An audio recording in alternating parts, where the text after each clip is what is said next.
I remember sitting and at the beginning, you talk about the residential property market of Australia, and it never moved for a long time. It was sitting at 7. The value of the residential market in Australia used to be fairly, 7.2, relatively wasn't static. Well, yeah, look, it used to hover around that. So what that means is the value of the residential market all lumbered together was around 7.2 trillion. Trillion this is, and that's a lot of numbers. I think a trillion has 12 zeros. Wow. A bit like your bank account. Oh, please. So, look, it was just very moderately going up, the value of residential real estate in Australia. And remember some of the market updates we did, say, about a year ago, let's say, about July, August 2020? What was the number then? It was around, that it dropped back a little bit. It was around 7 trillion. Oh, so it went back dropped back a little bit during COVID. Right. There's a little bit of... And what was that due to, Bob? Well, there was a couple of things that brought that about. Obviously, remember COVID wasn't that long ago. But what would affect the numbers? Was that because prices went down of property? Well, in some places they kept going up, in some places they came down a bit. And prior to that, remember there was a correction in the Melbourne and Sydney market at the end of 2017. Some prices came back 8, 10, 12%, 13%.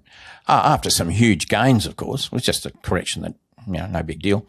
So that affects the value. And then you've got, when you're talking about the value of residential real estate in Australia and the numbers go up, let's say, and they have been going up, that's partly caused by growth in the market, the value of properties going up, but it's also caused by new properties coming on the market.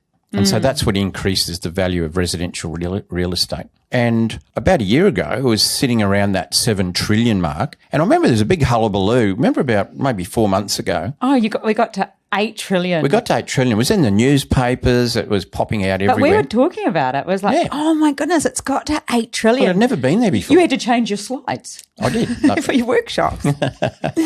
And what is it now? This is, hold on, sit tight. If you're driving, brace yourself. Tell me, what was the number for the end of August, up till the end of August? I know what it is, 8.9. 8.9. We're nearly at 9 trillion. We might be there now. That was like 3 weeks ago. Yeah, nearly 3 weeks ago. $8.9 trillion. That's gone up from 7.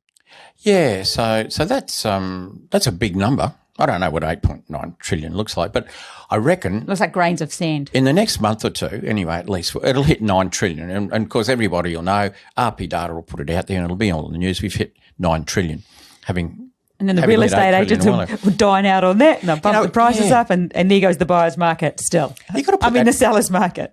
Yeah, you got to put that into perspective. That's the residential property market.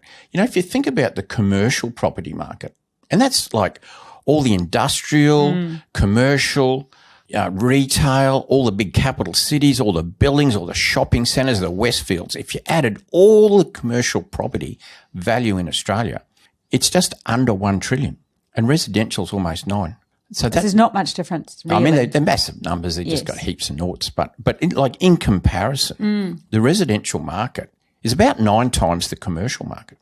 Is that a really unusual, Bob? I don't think so. It's always sort of been roughly something like that, Has the difference always been similar? So are we saying, so has commercial gone up as well? Oh, yeah. Yeah, everything goes up. So it's all just jumped the same? Yeah, it's all gone up. But some people, you think a lot of value of real estate, and there is a lot in commercial property, and you look, you stand in the city and you look up at 70, 80-storey buildings, that's all part of the commercial.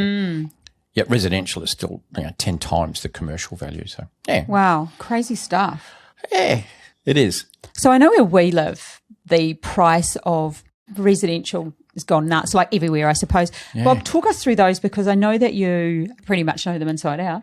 Oh, yeah. I mean, we've seen some incredible growth in the last 12 months, haven't we? Just nationally, it's gone up about 18.4% for a year. That's huge growth. And that's not equal. Is it? No. If you go around the cities, it varies. Like Sydney, I think. What's Sydney? About 22.4, something like that. It's gone up 20.9, 22, something around that number for the last 12 months. I mean, that's incredible.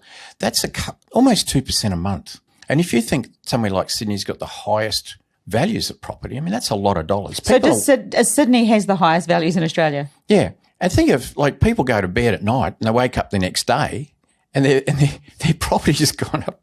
God knows, I can't work it out in my head. It's more than they're earning. I wish I owned property in Sydney. Jobs that for the last 12 months, for most people, particularly like in places like Sydney and Melbourne, even Brisbane to a degree, I guess, they're waking up wealthier, but they're making more money out of their house than they are out of their job. No wonder so many people want to get into property development. Yeah.